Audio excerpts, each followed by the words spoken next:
Hey guys, welcome back to Noah's MMA. Thanks for joining the channel. Lots to unpack in the MMA world.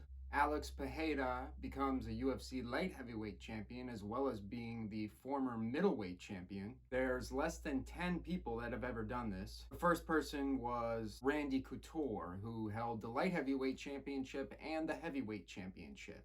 This is a huge feather in his cap. It's really mind-blowing. I mean, he beat Yuri Prochazka so quick. He scored a technical knockdown in the second round, only a couple of minutes in, and a lot of people were kind of concerned with the stoppage, thinking it was early. While I was watching it live, I did feel like it was a sort of early stoppage. However, the funny part is that Yuri actually went after the fight and told Joe Rogan that it was legitimate. He was knocked out. What do you think? Do you think he was knocked out? Was it a good stoppage? Well, after watching it, I think it is. Now, Pereira gave a pretty awesome speech at the end, although we don't know what he was saying.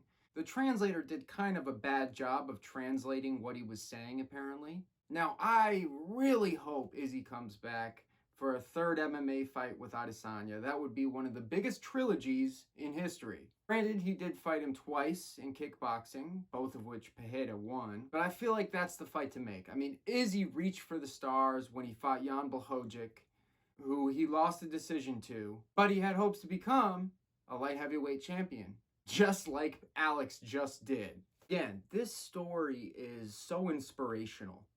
This is why I'm doing this channel. It's stories like this that really inspire me and make me want to do more with my life. There was a video or a Google Maps snapshot of what Alex was doing something like 12 years ago. He was working in a tire shop. This guy was a master kickboxer. He was actually a 2-division kickboxer for Glory. He comes over to the UFC and in just 2 years becomes a 2-division champion. This whole thing is just comical. Sean Strickland is now the middleweight champion. Beat Israel Adesanya. Israel beat Alex and knocked him out. But Alex knocked out Sean Strickland. And that's what makes this so interesting. One beat one guy who didn't beat the other, and the other guy beat that guy. If you don't see the beauty in this art, just give it some time. You will. So where does Alex go from here? Well, he could potentially fight Izzy again. But more importantly, where does Yuri go?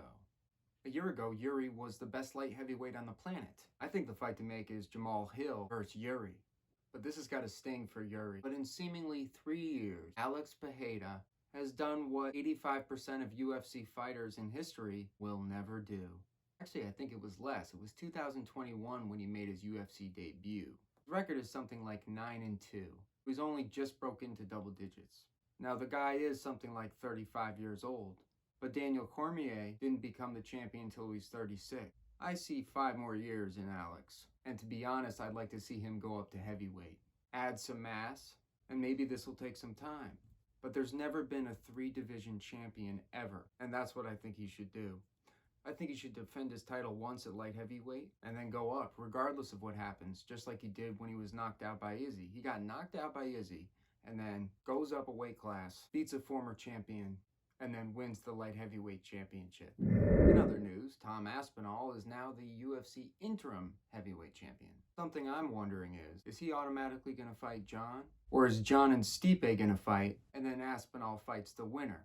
But that means that John versus Stipe would be a fight for the undisputed title. John Jones has only fought 1 minute in the last 4 years. Stipe hasn't won a fight in 3 years. Strickland is facing Dricus du Plessis this spring. Personally, I think that's going to be a tough fight for both men. Strickland's so sharp, his defense is so tight, but Dricus is like a juggernaut, bellowing forward, willing to take a shot to get a shot. However, I don't think his wrestling is as good as he says. I do believe Sean Strickland could mitigate the wrestling and piece up Dricus the whole 5 rounds. But what's really going to happen in the light heavyweight division, so we'll see what happens with that. So UFC 295 was a hit. 2 title fights, multiple knockouts, amazing performances. At the end of the day, I personally didn't think Alex Pereira was going to beat Yuri Prochazka, but he did. In other news, Tony Ferguson trains with David Goggins. He posted a lot of photos of the David Goggins Hell Week. Apparently Goggins thought he was going to quit by the end of the first day, but then the good old Tony Ferguson, the old Tony Ferguson, came out and became the first person to ever complete the David Goggins Hell Week. Tony Ferguson is one heck of a character. As we know, he's had a lot of mental health issues, and I respect the hell out of him for what he's done. Something like 40 years old, and he's still fighting. Let's hope he beats Paddy Pimblett. Nothing against Paddy Pimblett, but it would be awesome to see him get that win. This weekend, we got Brendan Allen versus Paul Craig. The weekend after that, we got Dariush versus Sarukian. And Saturday, December 16th, we got Leon Edwards versus Colby Covington for the undisputed welterweight title. And I do believe Colby will win. And that'll be 3 belt changes this year.